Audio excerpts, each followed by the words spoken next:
BNP সরকারের সাথে প্রধান বিরোধী দল জামাতের নীরবে নিভৃতে জামাত এনসিপির বিরাট ঘটনা ঘটে গেছে, কিন্তু এটা নিয়ে মিডিয়া তেমন হাইলাইট করছে না এবং তেমন কোনো আলোচনা নেই। আসলে ঘটনা অনেক এক প্রকার অঘটনই ঘটে গেছে, যার প্রভাবে অতি শীঘ্রই বাংলাদেশে অকল্পনীয় কিছু আপনারা দেখতে পারেন। আমরা চাই দেশটা সুন্দরভাবে চলুক, যেভাবেই হোক, ইঞ্জিনিয়ারিং করে হোক। আর ইউনুসের মেটিকুলাস ডিজাইন নির্বাচনের মাধ্যমে তারা ইউনুস তার কিংস পার্টি বিএনপি ক্ষমতায় দিয়েছে, হোয়াট এভার, যেহেতু ক্ষমতা এসে গেছে, এখন দেশটা সুন্দরভাবে চালাক, মানুষ মুক্তি পাক, মানুষ স্বাধীনতা ভোগ করুক, অর্থনৈতিক উন্নয়ন হোক, বেকারত্ব দূর হোক, কর্মসংস্থান সৃষ্টি হোক। আমরা চাই এটাই, কারণ সবার আগে মানুষের বেঁচে থাকা, ভালো থাকা, সুচিকিৎসা পাওয়া। এখন এটা যদি কোনো ফেসিবাদী সরকার করে, তারপরও মন্দের ভালো।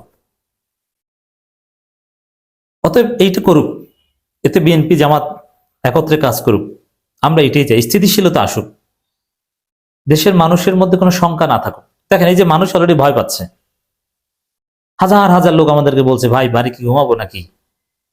আবার বলছে যে দেশে কি থাকতে পারবো কি পারবো না। আবার আমাকে বলছেন, ভাই দেশে আছেন এখনো?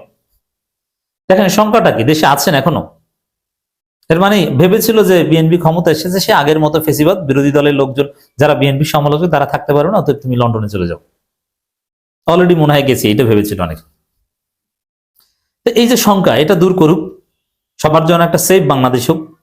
ইউনূসের আমলে যেরকম সবাই স্বাধীনতা উপভোগ করত, এরকম হোক, সেটা প্রত্যাশা করি। কিন্তু ঘটনা কিন্তু উল্টো দিকে যাচ্ছে, বাতাস উল্টো দিকে বইছে। যে সুবাতাস বইতে শুরু করেছিল, সেই সুবাতাস অন্যদিকে মোড় নিচ্ছে। তো দর্শক, বিশেষ করে বিএনপি শপথ গ্রহণের দিনেই একটা আকাম ঘটিয়ে দিয়েছে। এই আকামের ফল রাজনীতিতে দীর্ঘমেয়াদী। এখন এই আকাম নিয়ে যদি মিডিয়াগুলো আগেই বিএনপি দখল করেছিল, যদি মিডিয়াগুলো স্বাধীন থাকতো, মিডিয়াগুলো যদি বিএনপির দালাল না হতো, তাহলে এতদিনে হাউকাউ লেগে যেত বাংলাদেশ। কি যেমন ইউনূস সরকারের সব এখন বিএনপি সরকারে, ইউনূস সরকারের মন্ত্রী বিএনপি সরকারের মন্ত্রী, ইউনূস সরকারের ড্রাইভার বিএনপি সরকারের ড্রাইভার, ইউনূস সরকারের গানম্যান বিএনপি সরকারের গানম্যান, ইউনূস সরকারের স্বরাষ্ট্র সচিব বিএনপি সরকারের সচিব। তো এই যে কাজটা, এই যে যা আপনারা দেখছেন, এটার বিরুদ্ধে কোনো কথা বলতে নেই, কোনো মিডিয়ার কলাম নাই, কিচ্ছু না। এই যে খলিলুর রহমান পররাষ্ট্রমন্ত্রী হয়েছে, এটা নিয়ে তোলপাড় শুরু হওয়ার কথা, বাংলাদেশে একটা বিরাট উত্তেজনা লেগে যাওয়ার কথা, অথচ কিছুই না, চুপচাপ। তো মিডিয়া দখল করতে পারলে কি ঘটে, কিভাবে কি আকাম করে বাঁচা যায় দেখছেন। যেমন বিএনপির লোকজন কাউকে খুন করলেও বলে যে বিএনপির বিরুদ্ধে খুনের অভিযোগ অথবা কথিত অভিযোগ, অথচ খুন করে ফেলেছে। আর এই ঘটনা অন্য কেউ ঘটলে তখন সরাসরি অমুকের হাতে অমুক খুন। এই হচ্ছে মিডিয়াগুলোর চরিত্র। তো মিডিয়াগুলোর দালালির কারণে প্রকৃত অবস্থা যে অঘটন ঘটেছে অলরেডি, বিশেষ করে বিএনপি জুলাই সনদ অনুযায়ী সংবিধান সংস্কারের শপথ নিল না, যেটা সুস্পষ্টভাবে জুলাই গাদ্দারি, জুলাইয়ের সাথে গাদ্দারি, এবং খলিলুর রহমানকে পররাষ্ট্রমন্ত্রী বানানো। শুধু খলিলুর রহমানকে নিয়ে আলোচনা হচ্ছে, কিন্তু আরো অনেক রহমান ইউনূস সরকার জাস্ট বিএনপিতে রূপ নিয়েছে। একদম ড্রাইভার থেকে শুরু করে এই সচিবালয় যারা চালাতো আমলারা, এরা সব গুরুত্বপূর্ণ, সব বিএনপির দখলে ছিল। এটা ভুল পারসেপশন ছিল অনেকের মধ্যে যে বিএনপি দখল করেছে, এটা না জেনে বলতো। আমরা আগেও প্রতিবাদ করতাম, এখনো বলি, এখন তো স্পষ্ট হয়েছে যে বিএনপি দখল করেছে টেম্পো স্ট্যান্ড, আর জামাত দখল করেছে সচিবালয়, বিশ্ববিদ্যালয়। ভুয়া কথা। সচিবালয়, বিশ্ববিদ্যালয় 5%ও জামাত দখল করতে পারেনি প্রশাসন, 95% বিএনপি ছিল। এখন তো দেখেন ওখানে যারা ছিল, এখন বিএনপি তাদেরকে পদ পদবি দিচ্ছে। এই জন্য ইউনূস সরকার কিংস পার্টি ছিল আসলে বিএনপি। কিন্তু মিডিয়া দখলে, মিডিয়াগুলো 5 আগস্টের পর সব মিডিয়া বিএনপি সিস্টেমে দখল করেছে।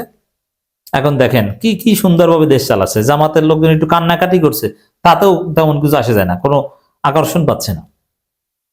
এবং জামাত যে দুর্বল রাজনীতি করছে, এখন সকালে এক কথা বিকালে এক কথা, এতে জনগণ জামাতের উপর আস্থা রাখতে পারছে না। জামাতের সবচেয়ে দুর্বলতা এখন নির্বাচন পরবর্তী যে সহিংসতা হয়েছে জামাত শিবির কর্মীদের উপর, দাঁড়িপাল্লার ভোটারদের উপর, তাদের পাশে জামাত মোটেও দাঁড়াতে পারেনি। জামাত সেন্ট্রালি একটা কি করেছিল নাকি, তথ্য নিবে, হটলাইন, ওগুলো কোনো খবরই নেই। যাদেরকে দায়িত্ব দিচ্ছে এরা সবাই ঘুমায়। কেউ দায়িত্বই পালন করে না, অফিসে নাকি এখন লোকজন ঠিক মতো যায় না। তো এরকম অকার্যকর জামাত এখন অনেকটা অকার্যকর সংগঠন পরিণত হয়েছে এবং তাদের কথাবার্তা ঠিক নেই, যার ফলে মানুষ জামাত যদি এই জুলাই সনদের পক্ষে বিএনপির বিরুদ্ধে কোন আন্দোলনেরও ডাক দেয়, মানুষ জামাতের ডাকে সাড়া দিবে না, এমন দাঁড়িপাল্লার লোকজনই নামবে না। কারণ কি, যে নির্বাচনের পরের দিন অনেকে মাইর খেয়েছে, জামাত তাদের জন্য কিছুই করতে পারেনি, বরং নেতারা তাদের ফোনই ধরে না। আমি দায়িত্ব নিয়ে জেনে বলছি, একদম প্রান্তিক পর্যায়ে যে মাইর খেয়েছে ইউনিয়ন পর্যায়ের নেতাদের খুঁজে পায় না, ইউনিয়ন পর্যায়ের নেতারা থানা পর্যায়ের নেতাকে খুঁজে পায় না, থানা জেলা কেন্দ্রীয় নেতাদের খুঁজে পায় না। যার কেন্দ্র বলে যে অমুককে দায়িত্ব দিছি, সে তার কোনো খবর নাই, সে উধাও। তো এতে বিএনপি যে অঘটন ঘটিয়েছে তার বিরুদ্ধে জামাত কিছু করতে পারবে বলে এখন মনে হচ্ছে না। কিছুদিন পর করতে পারবে যদি, কারণ জামাত ডাক দিলে এখন জামাতের লোকজনই নামবে না। দেশব্যাপী বিএনপি এই সুবিধা নেবে। সাপোজ বিএনপি জুলাইয়ের সাথে সুস্পষ্ট গাদ্দারি করছে এবং করবে, কিন্তু জামাত যদি জনগণকে রাজপথে ডাকে, জনগণ যাবে না। কারণ কি, জামাত ব্যর্থ হয়েছে তার নেতাকর্মীদের নিরাপত্তা দিতে, পাশে দাঁড়াতে। একদম রোকন বা এরকম তাদের নিজস্ব বলয়ের লোকজন যারা লিস্টেড, তারা নামবে যে কোনো পরিস্থিতিতে, কিন্তু সাধারণ জনগণকে জামাত হবে। আর নিজস্ব বলয়ের লোকজন দিয়ে যে কোনো আন্দোলন করে কোনো সফলতা পাওয়া যায় না, এটা হাসিনার আমলে দেখেছে। আন্দোলন সফল হয় শুধু তখন যখন সাধারণ জনগণকে পাওয়া যায়, যেটা আমরা জুলাইতে দেখেছি। তো এই জন্যে বিএনপি এই সুবিধাটা নেবে, জামাত নিজের আন্দোলন করলেও কিছু কিছু আসে যায় না। তো দর্শক, জামাত এনসিপি মন্ত্রী পরিষদের শপথ অনুষ্ঠানে যায়নি, এটা একটা বড় ঘটনা। এত সুন্দর ঐক্য, প্রধানমন্ত্রী বিরোধী দলের নেতার বাসায় যান, বিরোধী দলের চিফ হুইপের বাসায় গেছেন, কিন্তু প্রধানমন্ত্রী শপথ অনুষ্ঠানে, মন্ত্রী পরিষদের শপথ অনুষ্ঠানে বিরোধী দলের কেউ নাই। এটা তো নতুন যে প্রত্যাশা, নতুন যে সূর্য আমরা দেখেছিলাম, তার সাথে এটা যায় না। তো এই যে মন্ত্রিসভার শপথ অনুষ্ঠানে যায়নি, এটা প্রতিবাদ হিসেবে যায়নি। সংসদ শুরু হোক, দেখবেন 2 দিন পরে ওয়াকআউট, রাগ হয়ে চলে গেছে জামাত এনসিপি। তারপরে একা একা বিএনপি নিজেরা বিল পাস করেছে, কারণ কোরামও আছে তাদের এবং 2/3 মেজরিটিও আছে। তারপরে এক পর্যায়ে বিশ্ববিদ্যালয়গুলো দখল করবে। রাতারাতি যে বিশ্ববিদ্যালয় দখল করতে যাবে তা না, এবং দখল করলে জামাত যে ভুলটা করেছে এখানে, সেটা প্রতিহত করতে পারবে বলে মনে হচ্ছে না। তবে আমরা চেষ্টা করব যে জনগণকে সঠিক পথে রাখা, সরকারি অ্যাটলিস্ট আমাদের হাতে যেটা আছে সমালোচনা করার, বিএনপি জামাত উভয়ের, সেটা তো করতে পারবো। বিশ্ববিদ্যালয় দখল করতে গেলে এবং বিএনপি এরকম কিছু আগাম ঘটাতে গেলে সেখানে জামাত তেমন কিছু করতে পারবে বলে মনে হচ্ছে না। কারণ সাধারণ জনগণ তাদের পক্ষে, সাধারণ শিক্ষার্থীরাও তাদের পক্ষে নামবে না। কেন নামবে না? যে সাধারণ শিক্ষার্থীদের বিপদের সময় জামাত পাশে দাঁড়াতে পারেনি, এ কারণে নামবে না। আমি দায়িত্ব নিয়ে বলছি, নির্বাচনের পরবর্তী সহিংসতায় যারা আহত হয়েছে, ভয়ভীতির সম্মুখীন হয়েছে, তাদের জন্য জামাত কি করেছে? কিচ্ছু করেনি। আমি জেনে বলছি, এটা নিয়ে আমি কাজ করি। আমরা ব্যক্তিগতভাবে হাজার হাজার টাকা খরচ করে বিভিন্ন জনকে সেবা দেওয়ার চেষ্টা করছি বা তাদের পাশে দাঁড়ানোর চেষ্টা করছি নানানভাবে। এটা আমাদের নাগরিক হিসেবে দায়বদ্ধতা, যেহেতু আমরা সরাসরি দাঁড়িপাল্লায় ভোট দেওয়ার জন্য মানুষকে আহ্বান জানিয়েছি। কিন্তু সংগঠন হিসেবে জামাত এখন দৈঞ্চা।